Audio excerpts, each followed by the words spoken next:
we have multiple major Mavericks updates. As we all know, the number one killer of this Dallas Mavericks team has been our health. Guys just can't seem to be healthy, whether they got the sniffles or they got a sprain. And in his Dallas Mavericks debut, Anthony Davis in the third quarter against the Houston Rockets went down with a non-contact injury that he first said was just spasms and that he felt fine. But then we found out he had an adductor strain. And then in last night's game against the Sacramento Kings, Daniel Gafford goes down with a hyperextension of his knee that was then labeled a right knee sprain. And although we are now without size, we do have an update from Shams on the timetable for those two big men to return. So in this video, we're going to go over how did these guys even get injured again, what is their timetable to return, and what can the Dallas Mavericks do in the meantime. But how's it going, everybody? My name is Marcel Martin. This is Mavs Digest, bringing you the latest news on everything Mavericks related. And before we get started with today's video, we're currently sitting at 19,643 subscribers. I just want to say thank you guys so much for all the support. It's been absolute crazy over the last several weeks. But if you're enjoying everything that we're doing here at Mavericks Digest with our watch-alongs, our news vids, our giveaways, and everything else in between, make sure you subscribe so you don't miss out on a single thing that we do. But, like I said, the Dallas Mavericks, their number one killer, the number one threat to this team isn't the Oklahoma City Thunder, it isn't even the Golden State Warriors or the Cleveland Cavaliers, not even Jokic and the Nuggets. It has been our health. All the way since the training camp over the summer, we have been missing players left and right. You had Dante Exum out for a significant time, and he's just now returning. Maxi Kleber started the season injured and kept getting injured. Kyrie Irving has a bulging disc in his back. Klay Thompson has been healthy relatively, but he as well as Najee Marshall have been in and out the lineup due to sickness. And the Dallas Mavericks just can't catch a break. And in last night's game against the Sacramento Kings, it was reported that the Dallas Mavericks center Daniel Gafford suffered a right knee sprain and will not return tonight. And with Daniel Gafford as well as Derrick Lively, as well as PJ Washington and Anthony Davis out, we don't really have any centers. The only center we do have is Kyler Kelly. And so far, it looks like Jason Kidd is very reluctant to play him. As last night, even though Daniel Gafford went down, Kyler Kelly only played 1 minute. In the upcoming games, we may need to go to Kyler Kelly more just to provide some size. But I feel like everybody should expect to see Omax as well as Kessler Edwards playing at the 5. Small ball lineup. It's something that we love to try even if we don't have the right personnel. But being without Daniel Gafford is a huge blow to this team because ever since Derrick Lively went down with the injury, he has been just carrying that workload as our starting center, maybe carrying it too much, which could have attributed to his injury. To start the season, Daniel Gafford was kind of shaky as he wasn't really the center that we knew when we traded for him last year. But after Derrick Lively went down, Daniel Gafford has been an absolute beast, looking like one of the best centers in the league as he is the leading rim protector amongst all centers currently in the NBA prior to going down with the injury. If we take a look at this other report from Jeff Stotts, he says Daniel Gafford, his right knee was forced into hyperextension, which resulted in a knee sprain, according to the Mavs.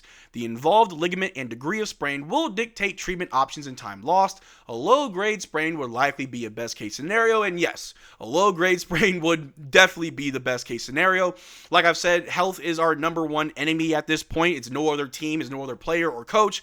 It is health. We cannot stay healthy for the life of us. We're down 3 players over the last 2 games. And without Daniel Gafford, like I've already said, we are without size and defense. But thanks to our good pal Shams, we do have a report on Daniel Gafford. He tweeted out saying that the Dallas Mavericks center Daniel Gafford will be reevaluated in 2 weeks with a right knee sprain.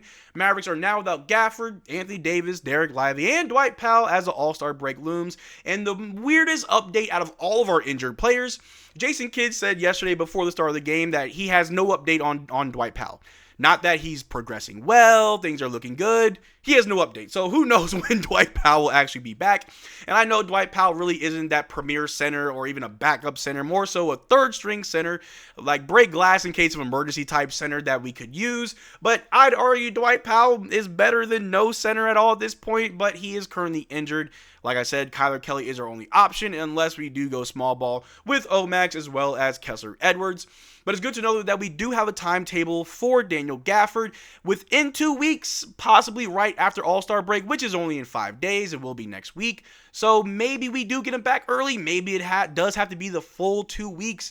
And with no timetable to return for Dwight Powell, no current timetable to return for Derrick Lively, as they say 2 to 3 months. Hopefully we get an update next month. we all know the Dallas Mavericks, we never really get an actual injury update on these players. So this feels actually pretty rare that we actually know when to see Daniel Gafford back. I wish him nothing but the best. I hope for a speedy recovery. He's been playing absolutely phenomenal. And if this team can somehow stay healthy after the All-Star break and make a push to at least stay in contention for a playoff spot above that 7th seed, I'm really hoping we can snag that 6th seed or that 5th seed. The Dallas Mavericks could be in a pretty good spot and maybe go far in the playoffs. Again, health bearing, because in that Houston Rockets game, before Anthony Davis went down, this Dallas Mavericks team looked like one of the best defensive teams in the league. The Rockets couldn't do nothing with this. Sengun only had 3 points in the first half until AD went down, then he could finally play basketball. But Anthony Davis, fully healthy with Daniel Gafford on the court, even when Derrick Lively comes back, is a force to be reckoned with. And of course, you got PJ on the wing, who's going to be an absolute monster. But we also finally have an update on Anthony Davis. But if we take a look right here, Shams did tweet out that the Dallas Mavericks star Anthony Davis is expected to miss multiple weeks with a left abductor strain. Sources tell ESPN his absence could stretch to a month, and that was the initial report that Anthony Davis could miss up to a month. There were other news floating around that the Mavs are worried that he may need season-ending surgery.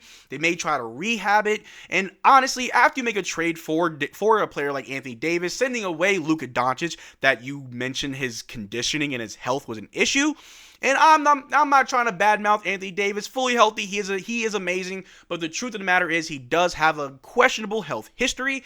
And I would imagine that the team wouldn't want to give him season-ending surgery, as it would make this trade look absolute bad on their part, on the front office's part. So a rehab and trying to get him to come back in the next few weeks up to a month would probably be the best case scenario. But following that update from Shams, Jason Kidd also said about Anthony Davis' injury, they're still evaluating. There's still stuff that has to come out at some point. All speculation right now, but he's being evaluated, and at that point, a statement will come out. Jason Kidd just giving us the best updates, which are sometimes no updates right before a game. But Shams did finally come out and say it today. Mavs will have a cautious rehab with Anthony Davis over the coming weeks, per Shams. Doesn't sound like he's returning anytime soon. It's very vague. It's very mysterious. Very much a non-answer, but still an answer. We were supposed to find out yesterday as far as an update on Anthony Davis on what's going to happen. Like I said, they were, I guess, floating around the idea of season-ending surgery. But again, that would make the front office look very bad on even trading for Anthony Davis. So a cautious rehab sounds like he will be out for 3 to 4 weeks, potentially longer than that. And Anthony Davis is a player who's already said that he is excited to be in Dallas. He wanted to come out for the fans and trying to give them a little bit of life, as a lot of people are still upset with the trade. I'm starting to come around. I know Anthony Davis brings a lot to this team, makes a lot of other guys' jobs easier. Max Christie has been phenomenal so far, the young player I really do enjoy watching play. But Anthony Davis, when he did go down with that injury, was trying to fight his way back, but the training staff said no.